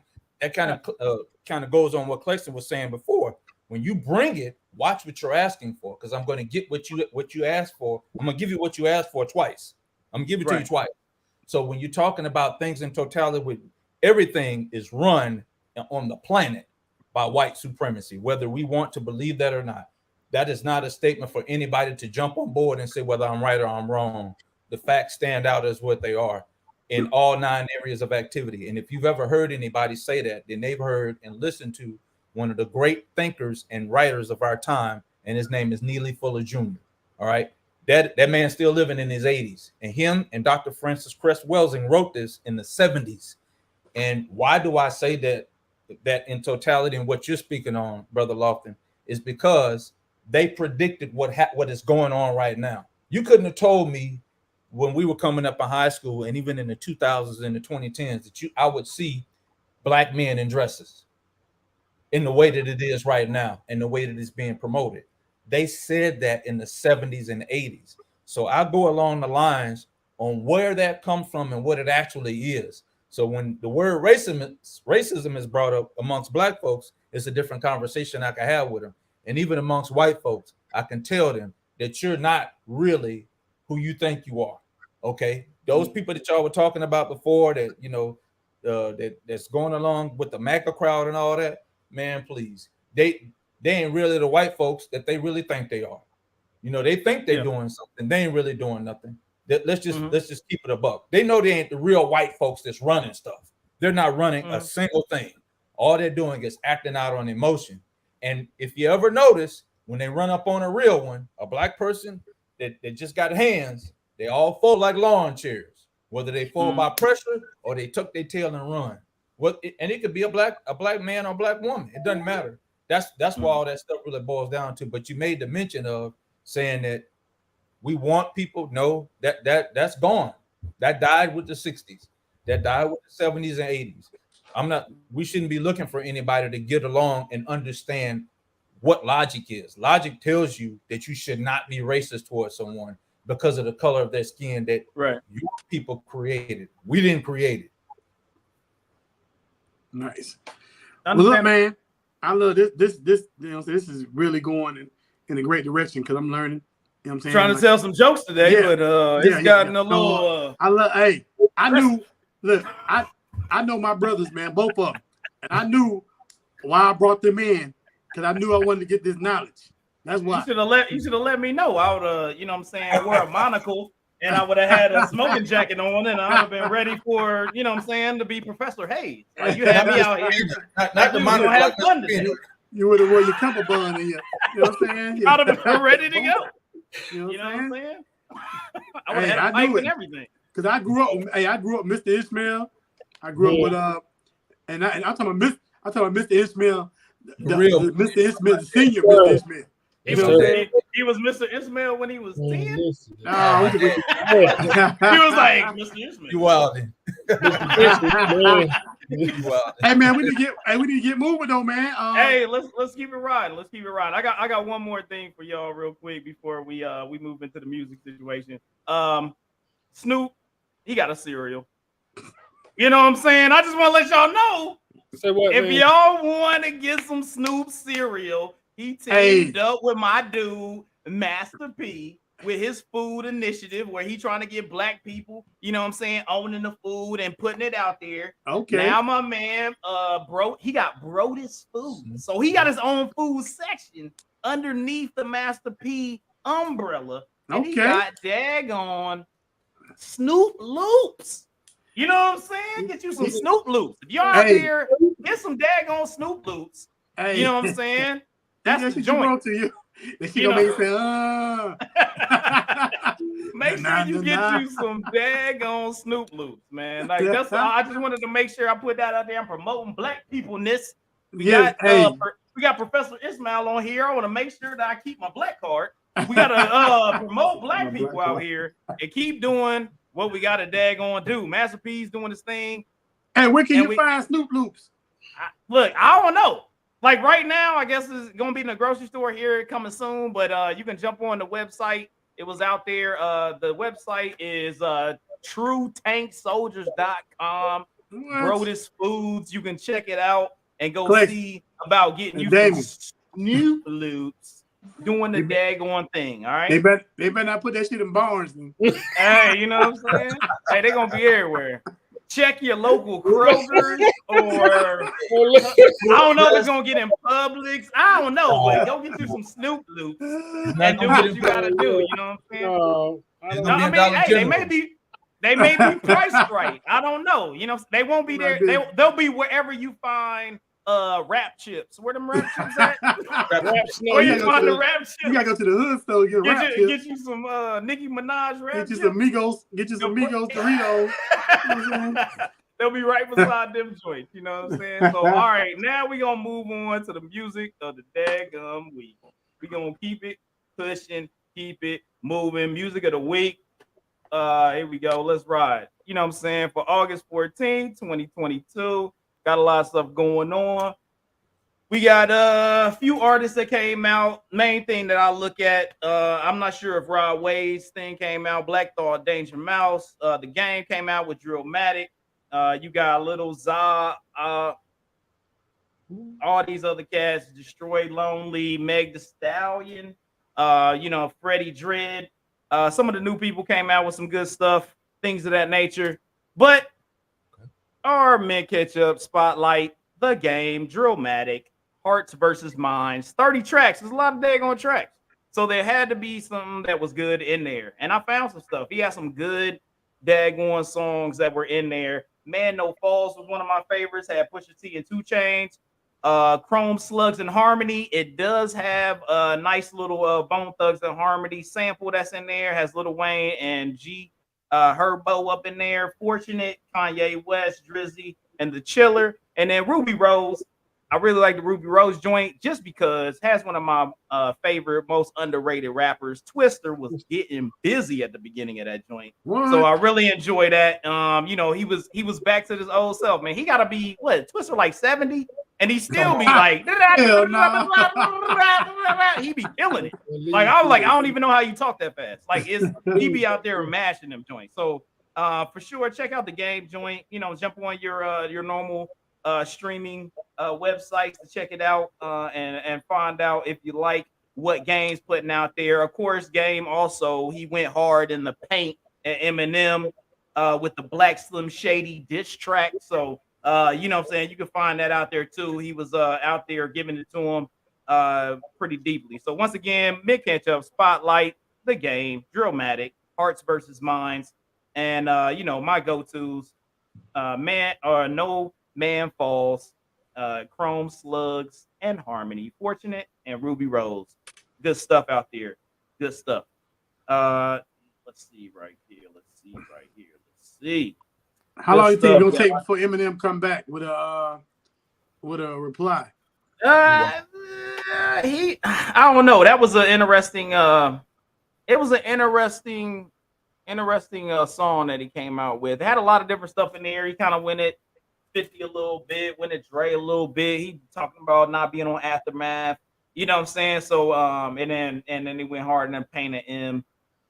M probably could come with some stuff, but what makes it different is that Game's of blood.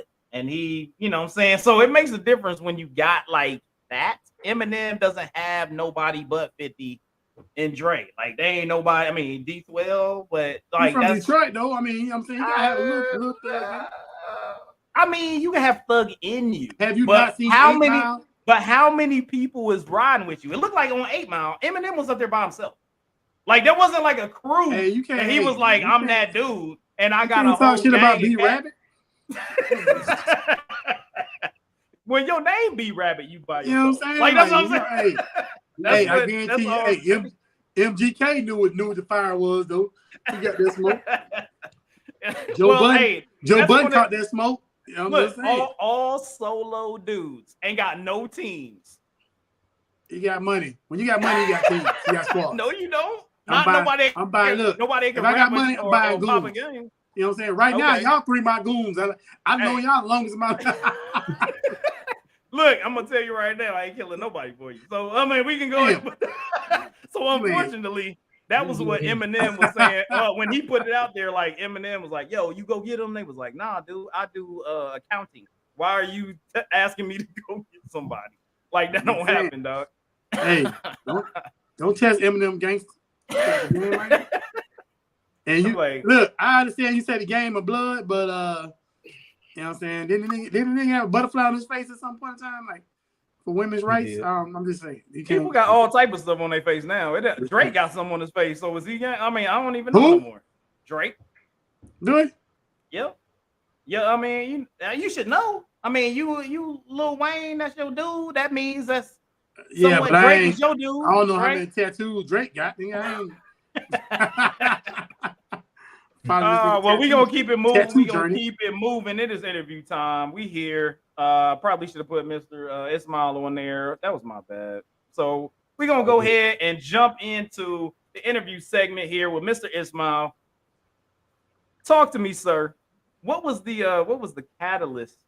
You being a veteran, what was the catalyst for you jumping into the military mindset?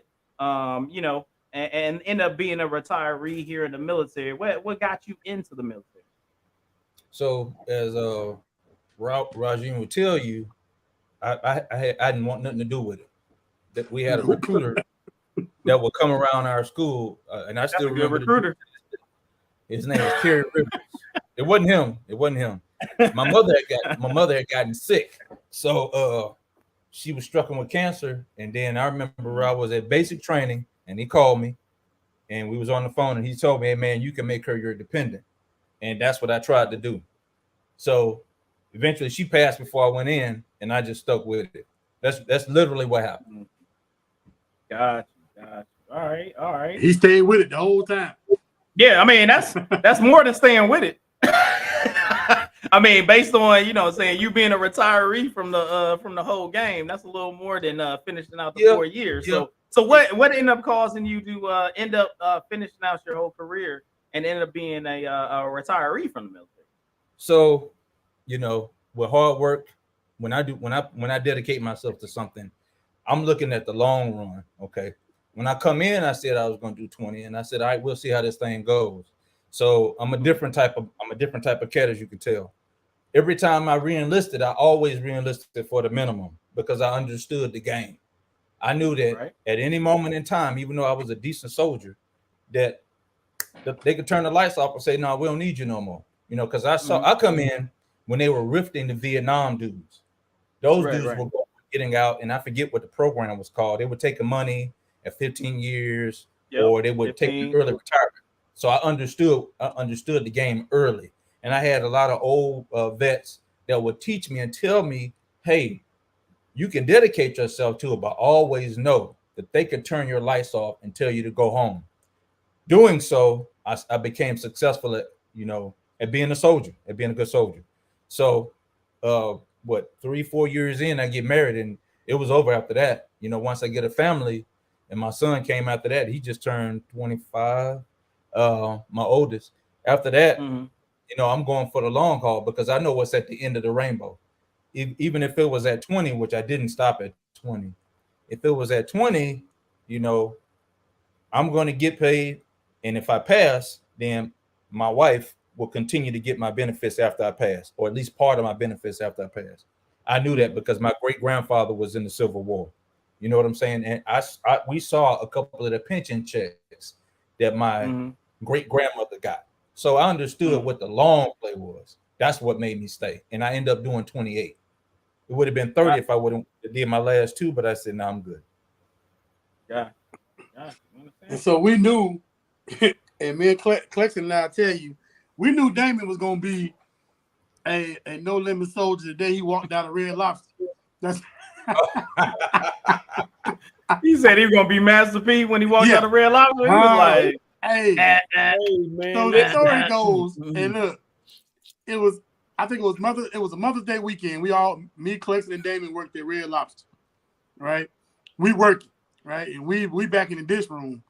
So it's Mother's Day, and you got to wash these dishes by hand, right? So what is 55 gallon was a 55 gallon drum or whatever. Dishes come back. Trash can. Yeah. Trash can full of dishes. Yep. Another trash can come back. It's a storm outside. Ain't no such thing at the time as cell phones. Damn Damien, he walked out of Red Lobster in the middle of damn Mother's Day. 2 big ass damn things of damn 55 dishes. He said, "Fuck this," and walked home. Now, granted, it wasn't no Uber or no shit like that. Yeah, he was hoping it. He said that dude would start a road marching right He then. damn near walked home in a hurricane damn near. He road marched right there. It was like you gonna be a soldier. Like if you can do that, you're gonna be a soldier right there. The funny shit about it is damn the supervisor go ask me and Clexton go get him. Go get him. He'd be like, I ain't coming back if I go. Like you're like, why would you ask that? I can't look. Like Damon, like I know Damon. We ain't going to get this nigga. We are definitely not going to get Damien's gone. Yeah. Was it Kevin that they had taken and put a rain guard, and Kevin walked back in there with a dog on one brother and said, "Hey."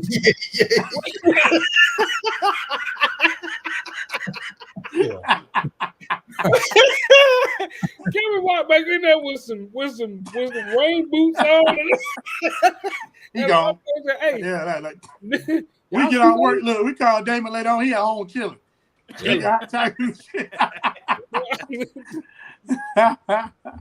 So we knew back then how strong Damien was, man. It's, like him and I, like I said, the military raised us, and then we had to raise Clexton. So shit. That was a hard task. So let me ask you this, Damon. So I know growing up, and I want to say this, I had both of you on here because, like I said, it's 2 of the people I grew up with, man. 2 of my closest brothers, and then I got Lofton, who I've known for the last 20 years, on top of that. So 3 of the people that has been big parts of my life, you know what I'm saying? It's like growing up with y'all, our high school years, military, we've created so many memories. And then the next step of my life, making music and being in the military with Lofton, you know what I'm saying? All the CDs I put out, I did with Lofton, and with that being said, it's just like it's a beautiful thing as brothers to be able to continue to come back 20 and 30 years later and be like, bro, we still, never missed a beat. If I don't talk to y'all for, 10 years, I hit one of y'all up and be like, what's up? Like there was never a break. You get what I'm saying? So with Damon, I know, like I said, I have to say this. I know growing up, we were all hip hop heads, man, and you more than us all, and just, with your military career, man, you becoming a sergeant major, doing 28 years. How much of a part of your life did music and hip hop play, even in a world that wasn't meant originally for us? It was extremely impactful, and I go from the yin to the yang. And I know y'all gonna remember some of this, but I don't know about your background, Brother Lofton. From the Jam Pony Express tape days, you dig? Mm-hmm. All the way up to, I remember the first time hearing Wu-Tang back in 92, even all the way until, we come into this era now. So it played an extremely pivotal part. And when you see some of these artists and how they've evolved, and I don't like to say they evolved, really they just matured as men and women. Because there was women in the game that was heavy too. A lot of people don't give Queen Latifah her credit as a real rapper back in the day. And she spit, you know what I'm saying? That first album was a very good album. When you look at people, even like now, today, even though she sells, her looks and all that, Megan Thee Stallion can spit. She can really spit if you listen to her. Yeah. She can't spit as bad as Rhapsody. Rhapsody will wrap circles around most of these cats out here, men and women. You know what I'm saying?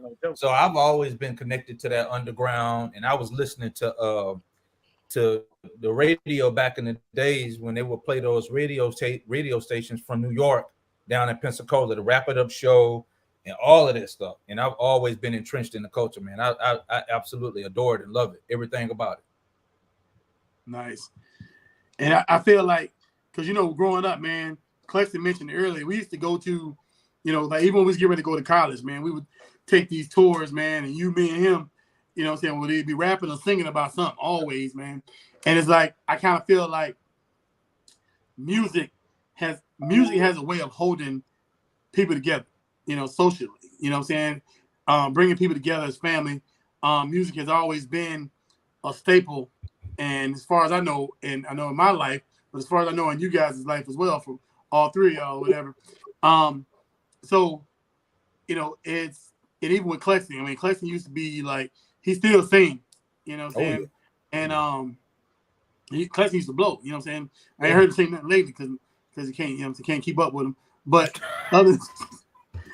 as adults now, and this goes for you too, Hayes, what part of that hip hop era has passed on to y'all kids? Because you mentioned like my kid, my oldest son is 25, my oldest daughter is 26, and my youngest daughter is 20. But the music is a part of all 5 of my kids, even my bonus kids' life. I got 5 kids now, and like even my youngest, he's 20. No, not the youngest, the second to the youngest, 22. He does music. So for you guys, and let me start with Hayes, and I work my way on around. How does music play a part in your kids' lives, and what do you see that you influence them as far as them in the world of hip hop? Just to start out, like hip hop wise, just music wise, it was always a situation where, having Amazon Music or any of the other streaming music deals, I set up my own little playlist, right? And the thing is that I didn't pay the big money to have multiple people to be able to be on it whenever they wanted to. Mm-hmm. So what took place was, if I wasn't listening to music, and it happened to be a time where my son or my daughter happened to be playing music, and this happens on both sides. My wife her grandmother was full-blood Mexican, straight from Mexico City, so she has that remnants.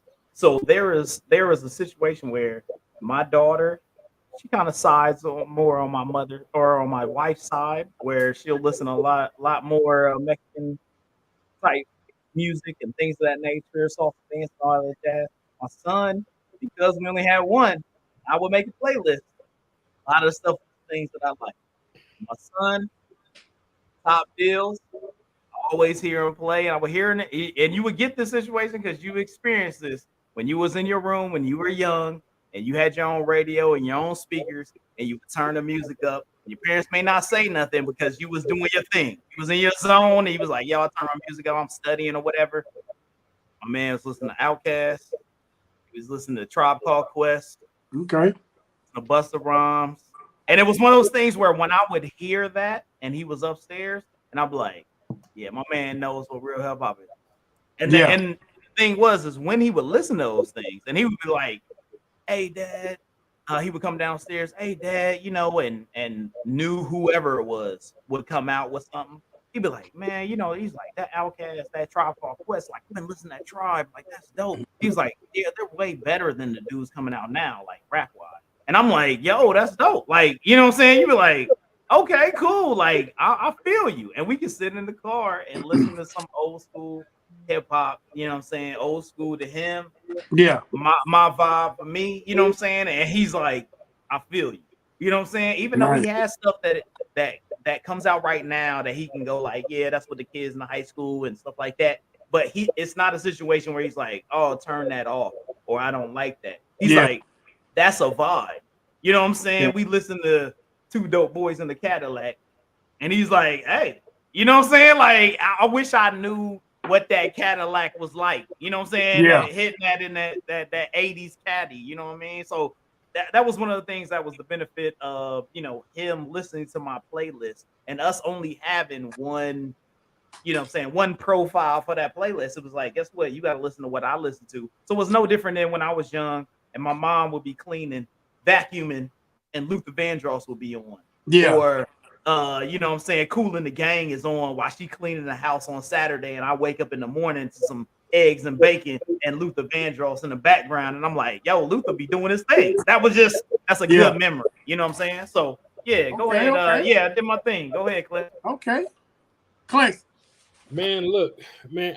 As far as the influence is concerned, man, music wise, man, it just ran the gamut. I'm gonna tell you the truth though. There's a spot like I never would have. It would have come a little bit later. I wouldn't have listened to folks like Guru and the Gang. I never would have listened to, Gangsta Pat and people like that. King T, had it not been for my man, for D, man, I wouldn't. I mean, he put a different spin on hip hop for me. For us, with us hanging around, I mean, yeah, we went from the Jam Pony and the Down South Luke and the Gucci Crew and all the other good stuff, and then I was a bass head because I had the speakers in the doggone Bug and all of that, and we did that. But to actually get in depth in the culture, it really took D, and I really enjoyed that and that depth that actually came from it. But now my influence greater was gospel music, R&B. If it was on Saturday mornings when my parents were together and open up all of the windows, you blasting Forever Mine. It was Temptations. It was, those folks like that was just out there. And then I found out that as I grew up, my children took three different roads. It's like three different branches, but they all come back to the same spot. So let me tell you about my oldest. My oldest is, y'all know me to sing. That young man can sing. Okay. My oldest is in his junior year at UWF right now, and he's dually majored. He's in vocal performance and pre-law. And he's like, well, Daddy, listen, what I'm gonna do is I'm gonna be an entertainment attorney as well as I'm gonna put my stuff out, man. And I'm saying he is ranked regionally number 2 in the region right now as far as vocal performance. He's been singing forever. Now, he is the gospel music and the R&B. I'm going to encourage y'all to check out his tribute that he did, a Juneteenth tribute. He did John Legend's Glory. Man, that dude tore the house down with that song. Okay. And he actually gigs now. Got him a little group. He gigs now doing his thing as far as that's concerned. So gospel and R&B, he got that heavy. Evan, my middle son, we go head to head. Like the battles was, okay, you play a song, I play a song. You play a song, I play a song. And he's always trying to put out the newer guys to me, because for some reason it's like the new stuff, man. It's like fingernails on chalkboard for me. I'm starting to feel like my daddy. But we go head to head, but we also analyze, okay, this person is spitting the melodics of this or that or the third. And then my second and my third born are both drummers. So as far as the beats and whatnot, we analyze every bit of that. My baby boy is new school all day long, period. You can't, if it's not a soccer ball or a new school, that's just where he is. So we went 3 different levels, but it all comes back to the basis as far as the melodies and the whole 9 yards is concerned. Like my oldest son is a technician. He is music. That's just his life. That's what's going on. The other 2, my baby boy could tap out a rhythm and got on a drum set when he was 4 years old. And now there's nothing he can't play. My middle son did the same thing, pretty much, a little bit older, but he and I, technically we argue back and forth. We have those debates where it's concerned, and there's a bit of an influence. My oldest son is just me. My youngest son is all new school, and that's just the way it went. But the influence was heavy, and it started with my dad, my mom, the stuff they would listen to, and then the hip hop, like I said, came from my friendship with these brothers right here. And I mean, it's just been, it has held on going down through my legacy, and I see it and I love it. Nice. Well, that's what's up, man. Like I'm liking to see that, you know what I'm saying, the diversity, because it seems like there's a lot of diversity, and I guess that's how it is when you have, multiple kids or whatever. Same thing for you, Damien. What about you and your kids? So I go back to an interview producer Ninth Wonder did probably about 10 years ago. and he was talking about how music, and he's actually a professor. I think he is a hip hop professor up at Duke or somewhere up the road up here in North Carolina, or he was. And what he said holds a lot of relevance in the conversation that we're having. He's saying whatever you listen to up to a certain age, like your preteen years, is a foundation for you. So when y'all talked about all the different types of music, hip hop that I listened to, even though we grew up with Booty Shake, you know what I'm saying? We grew up in the Booty Shake era of Luther Campbell and Gucci Crew and all them cats. And the difference was my ear was tuned in to a lot of different stuff, and that come out of listening to a lot of the old soul, you know, that my parents listened to. And also it comes out of my father being tied to the Black Power movement back in the 60s, and where rap, the kind of rap that we talk about today, originated with the last poets and cats like that. Even though it started in the 40s, actually, the first real rap record was Pig Meat Markham. He's out of Durham. It's called Here Comes the Judge. I think it was in 69. That was the first actual rap record. And all of that ties into what we're saying right now. And really, I can only emulate what Clexton just said with his children. My children are virtually the same thing. My oldest, he could tell you, if you turned on the oldie station, he could tell you who's singing and who's doing background vocals, because he's so in tune to it, because I listen to a plethora of music, right? So that's his thing. My middle son, he's into more of the new schools type of stuff. You know, he loves, what's the cat that went with Amber Rose? What's his name? 21 Savage. Yeah, with the cross in his forehead. And he got some halfway decent stuff. And my daughter, she's the youngest, she's into the vibe, you know. That's really the wave that hip hop is going into, is more of a vibe than what we came up under, which was lyricism and having something to talk about and originality. So some of that's still around, but that's where a lot of it come from, and that's where it's always had that influence for me. Gotcha. Well, like I said, and same thing for me. You know what I'm saying? It's and I love it because our kids, music is an art, you know, and since music is an art that allows expression, I think music is very important. Like even I got a 15-year-old, and you know, he makes it known that he knows old school. You know, he likes a lot of the new school stuff, and he likes a lot of the 15-year-old stuff, but he'll let you know that, you know what I'm saying, this is jam, such artist, blah blah, you know, but he wants you to know that, you know, I do know a little old school, and I think that these rappers are better than these rappers. So yeah, man, definitely. Hayes, man, what else you got for Mr. Ismail, man? My dog, man. It's like, I can't believe I got all three of y'all on here, so I'm still a little starstruck. Hey, first of all, we ain't stars at all. I got to say this. Let me say this. January Boyz in the building. Let's talk about that. Yeah, what's the deal? What's the deal with the January Boyz, man? Hey, Clexton, explain January Boyz. Hey, so look, the January Boyz, you're looking at them, man. All three of us, first of all, we came to know each other, man, in Miss Barnhill's typing class. Man, listen. I would keep that under wraps. Listen, Miss Barnhill. Don't play that shit. Typing was not cool. I can tell you, when y'all met, typing was not cool. Typing has never been the same. Yeah. Third typing. He said I'm angry type. Yeah, put all these keys up in here. We clicked immediately, and came to find out that all three of us had birthdays in the month of January. Y'all went with that? Yes, sir. We January Boyz for life. You heard me, Pensacola all day. You think it's a game out here? Listen, we hooked up, and it's been a crazy ride, man. From parodying everybody and getting into arguments with Deans and the Lunch Line, became the Lunch Line Boys. Man, y'all had multiple names. Y'all just switched up names. You think it's a game of A? January Boyz, aka Lunch Line Boys, LLB. I don't know. Hey, guess what? Now y'all can be the online boys. Look, Lunch Line, online. Like y'all be like, y'all are doing it. Hey, LLB bitch all day. You know what I'm saying? That's funny. And what solidified it though, we had a party. I'm getting ready to call myself out now.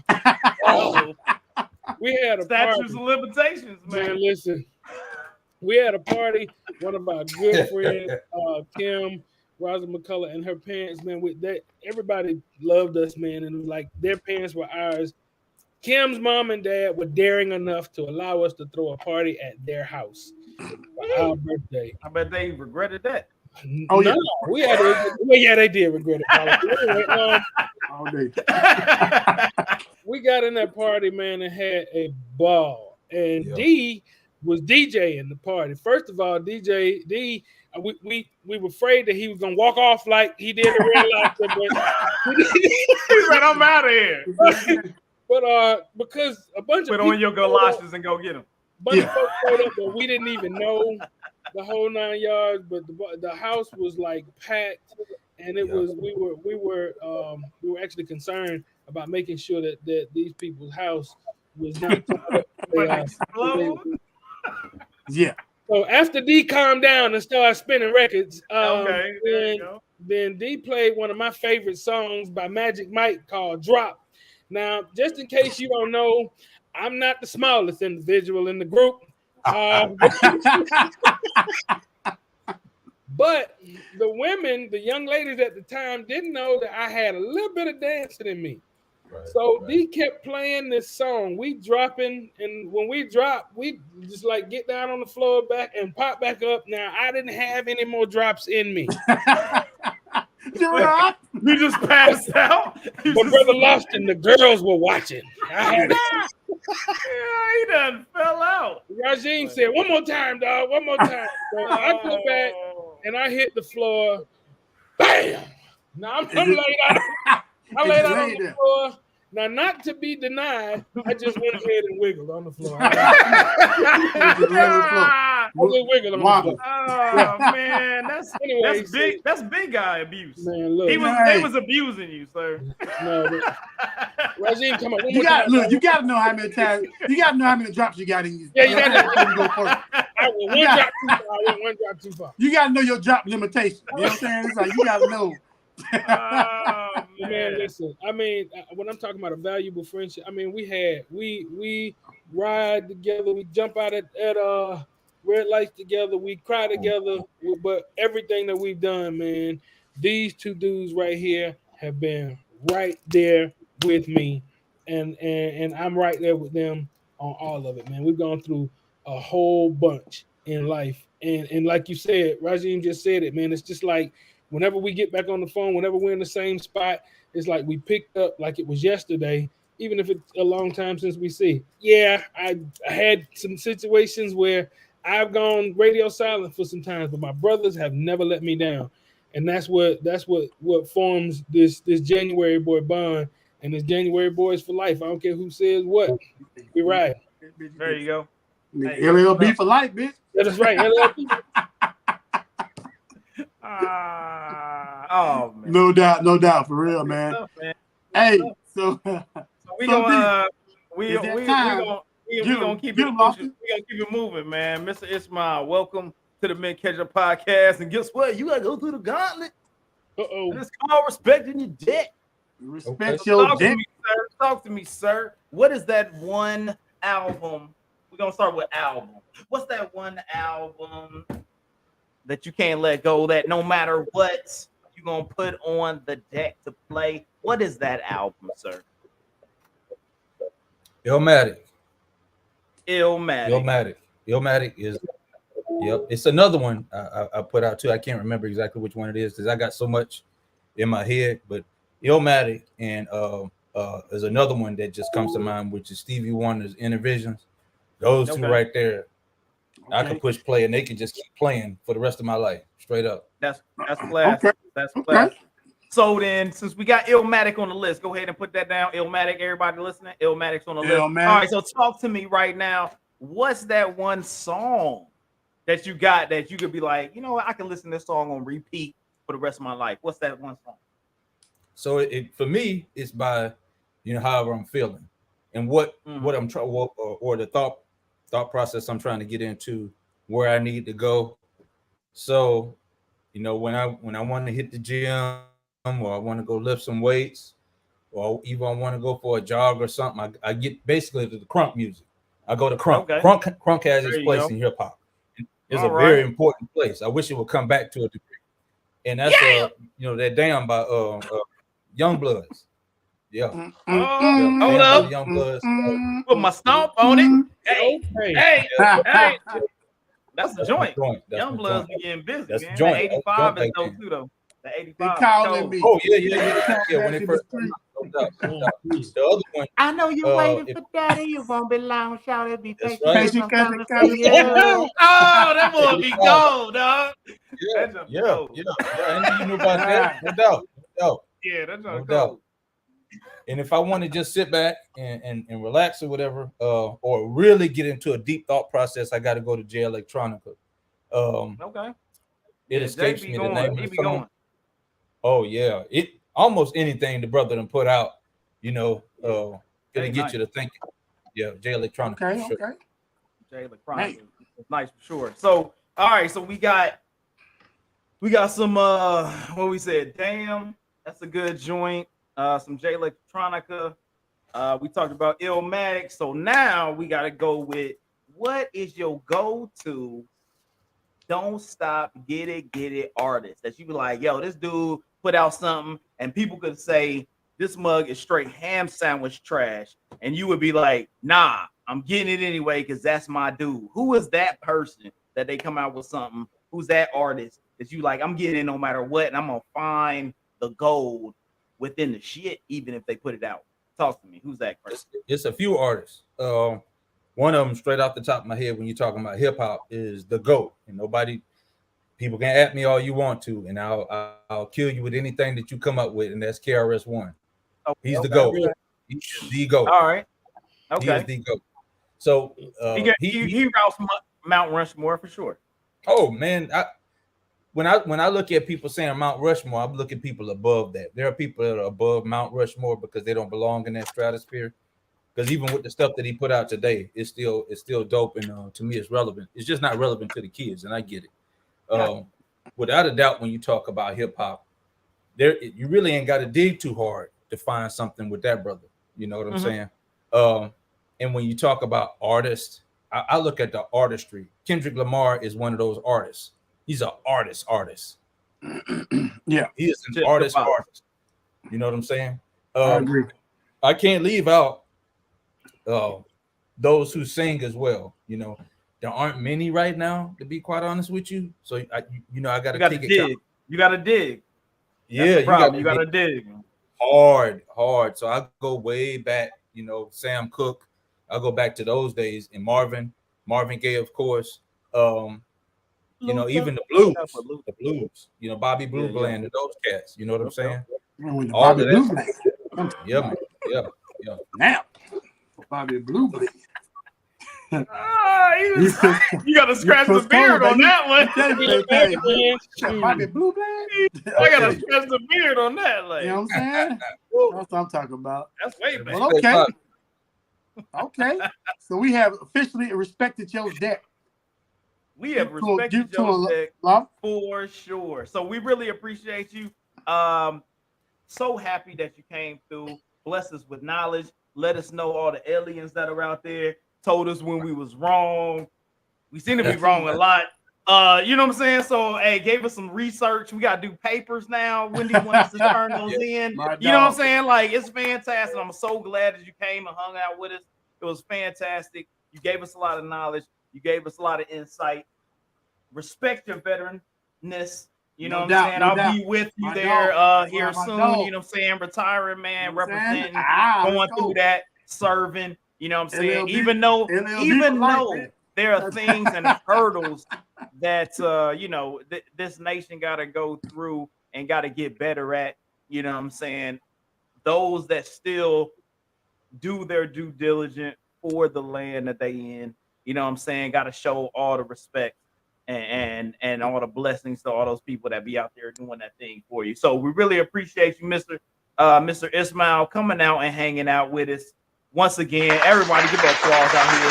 Mr. Ismail coming to visit with us. here on Mid Ketchup Podcast. And now, Mr. Rajim, man, it's your job right now that we got the top almost 4. So talk to me. You got 4 or you got almost 4? I got almost 4 with honorable mention. All right. So we going this week. We going with the top hip hop movies. Ooh, right? Okay.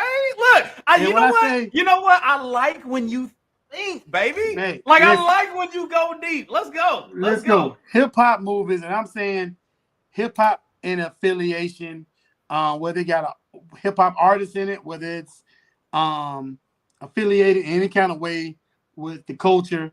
That's what I'm going with. Let's go. So listen, my honorable mention. I'm going honorable mention first, all right? And how we do this almost top, so Damian know, and so Clay's been on already. How we do this is I'm gonna give you my top almost 4 with an honorable mention, and then I'm gonna give y'all a chance to see if y'all would change any of them or what y'all feel about the list. So this week, honorable mention for top hip hop movies of all times. Honorable mention goes to Hustle and Flow. Hustle and Flow. Okay. Because I feel like my boy Terrence Howard, he did his thing, and just as an artist, as a rapper, Hayes to tell you we recorded music from the closet. You know what I'm saying? Like literally. put the sound barriers on there, close the door. You know what I'm saying? When that was our booth. You know what I'm saying? So I can relate. Firehouse. So. Yeah. Firehouse doing it. You know what I'm saying? The Firehouse. You know what I'm saying? So, so Michael Fire all that. Look, LLB, Michael Fire all that all day. So, anyway, so that's the honorable mention. So let's get into this thing. Check this out. Number 3, bottom of the list going up. That's what we're gonna do. I'm going with Get Rich or Die Trying. All right. Get Rich or Die Trying. That was always. I'm not a really big movie buff, but that was a good movie. You know what I'm saying? I like 50 Cent in there, whatever earlier days. You know what I'm saying? My second one, number 2. You know what I'm saying? Number 2 was Belly. You know what I'm saying? So Belly, straight gangster. All right. You know what I'm saying? Y'all can't say Belly was straight gangster. Hip hop affiliation, blah blah blah. Number 1. For me, and like I said, this is usually where me and Hayes, we have a little dispute. Number 1 for me, top hip hop movies was Straight Outta Compton for me. You know what I'm saying? And I liked it because it told the story of struggling rappers in situations growing to be something so big that the country itself tried to shut them down. You know what I'm saying? So honorable mention was Hustle and Flow. Number 3 was, like I said, Belly. No, you had number 3 was Get Rich and Die. Yeah, Get Rich, Die Trying, then Belly. And then my number 1, Straight Outta Compton. Boom. All right. Let me see if I can find something wrong with this issue. What? All right, so Get Rich or Die Trying probably wouldn't have put it on the list. Because I would have to say, because you said, hey, has a hip hop artist or hip hop related, Boys in the Hood gotta be on there. Ice Cube killing it. All right, so Boys in the Hood. Also, man, what's my basketball movie, man, that had Tupac in it? Oh, Above the Rim. Above the Rim, legit. Like, that was a good, super solid movie that I would say would be better than Get Rich or Die Trying. Oh, romantic ass shit. I'm a thug. I don't play that shit. Look, man, you talking about maybe you thinking about Brown Sugar or something. Like, I ain't talking about that. I'm talking about, you know what I'm saying? Above the Rim was legit, man. That had right. Come on, dog. You had Afro Puffs on the soundtrack. You know what I'm saying? I rocked up with my Afro Puffs Rage. Like, Lady of Rage was killing it. So I mean, like, that was a cold soundtrack and movie. Get Rich and Die Trying was, I look at it like, hey, you telling the 50 story, he making money off. It still was a good soundtrack though. It was good. It was good. It was good, but I probably would have put I probably would have put Get Rich or Die Trying in the honorable mention.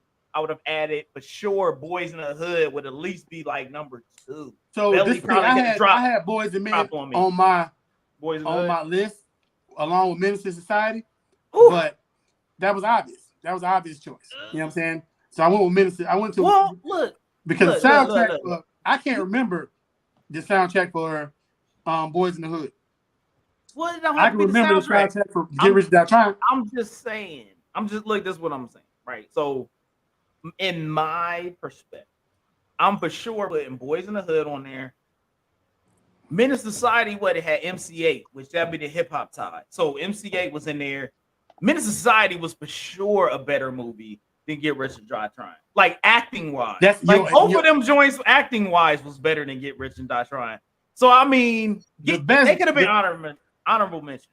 Okay, sure. But that would be my change. That would be my change. What do you think, Clexton? What's your possible change, or do you agree with the top 3 hip hop movies?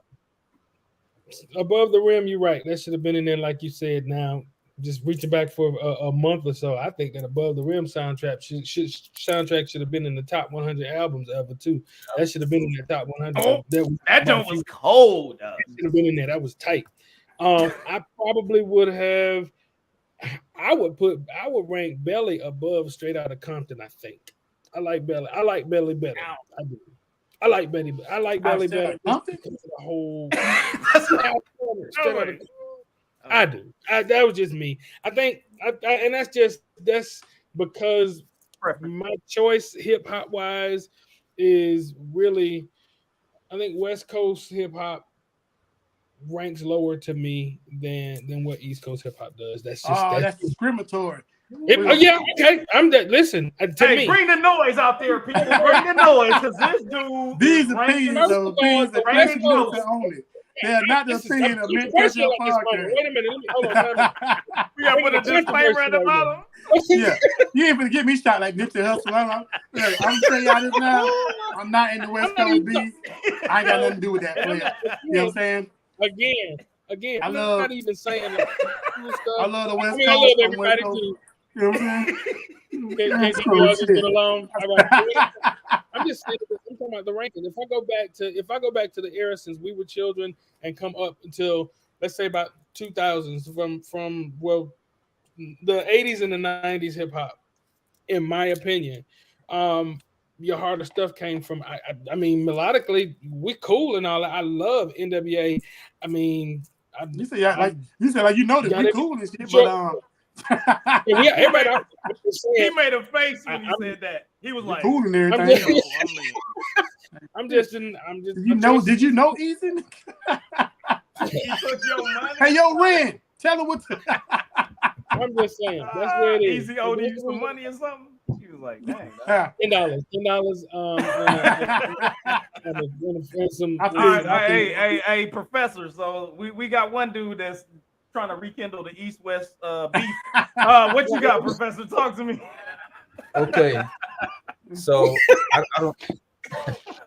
I don't like to put them in order, but I will go with a couple of honorable mentions, to be quite honest with you. That's what we do here. You have to put them in order. I'm sorry. That's just what we do. Like, that's the show. So I got 2 honorable mentions that nobody talked about. And when you talk about a hip hop movie, especially with artists, don't forget about Who's the Man. That was a really good movie. All right. I thought you was about to say Breaking. Hold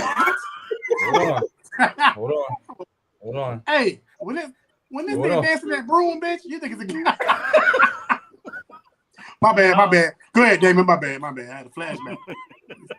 Who's the Man and Crush Groove are my 2 honorable mentions. There you go. Crush, yeah. Crush Groove. I'm going Fat Boys though. Yeah. Okay. Boys. You kind of stepped into my wisdom a little bit when I said when you said Breaking. Breaking is I'm tired. I forgot all about it. Hey, you think it's a game?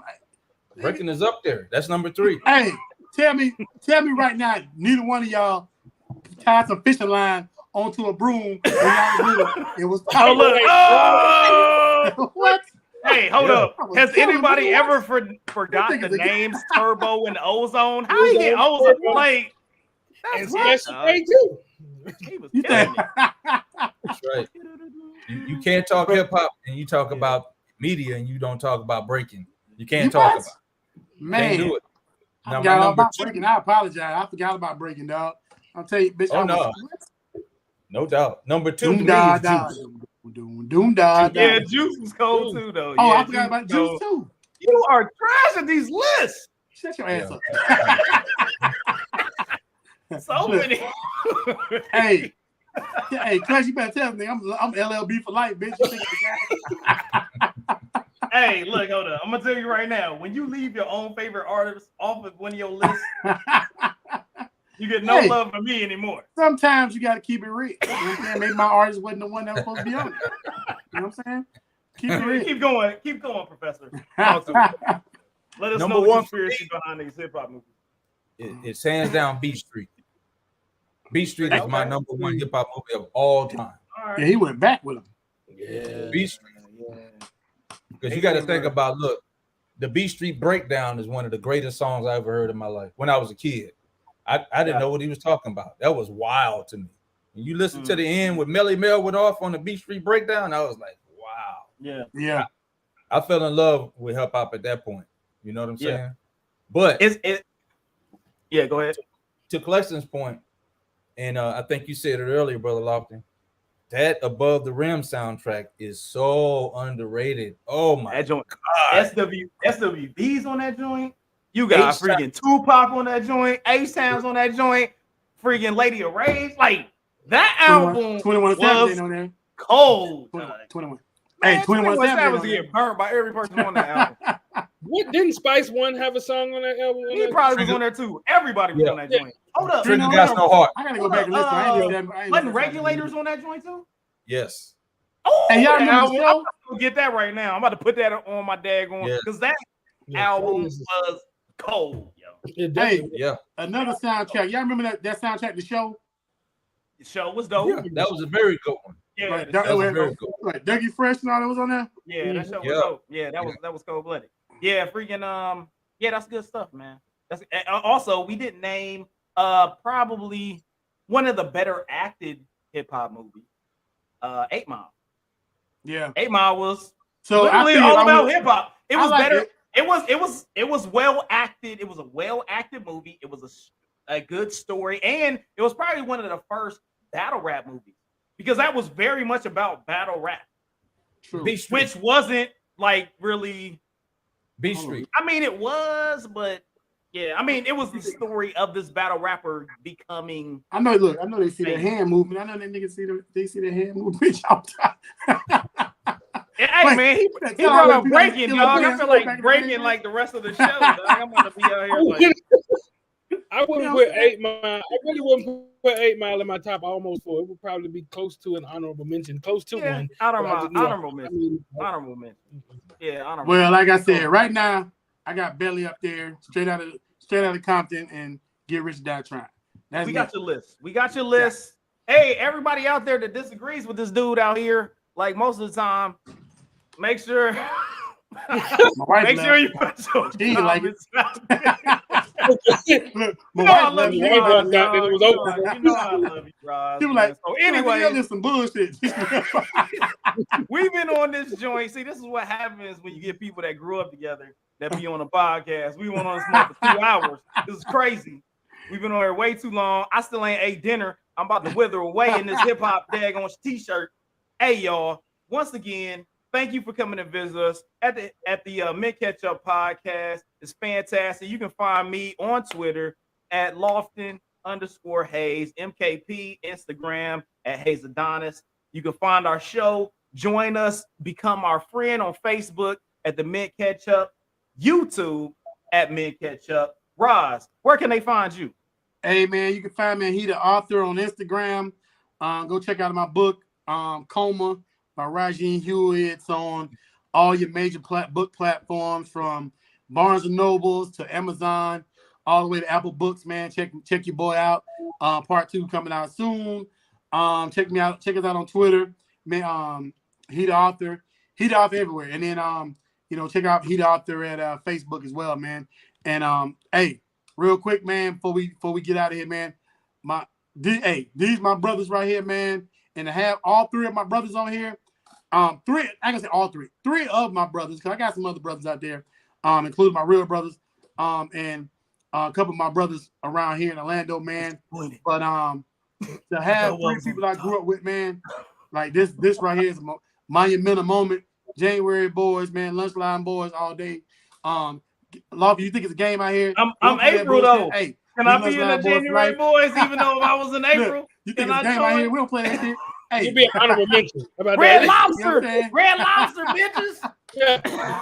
Hey, we've been We'll thugging walk since high school, bitch. Hey, LLB for life. You heard? Hey, somebody say La Petite. In the back eating all the biscuits. You know what I'm saying? What's up? All right, man. We really appreciate Mr. Ismail. Once again, round of applause, Mr. Ismail, coming through and hanging out with us. Clexton, great seeing you again. Roz, I will see you next week. Hold up, wrong arm. Roz, I will see you next week. Once again, we'll be back 6 p.m. on Sunday. Ketchup Podcast. We here for you.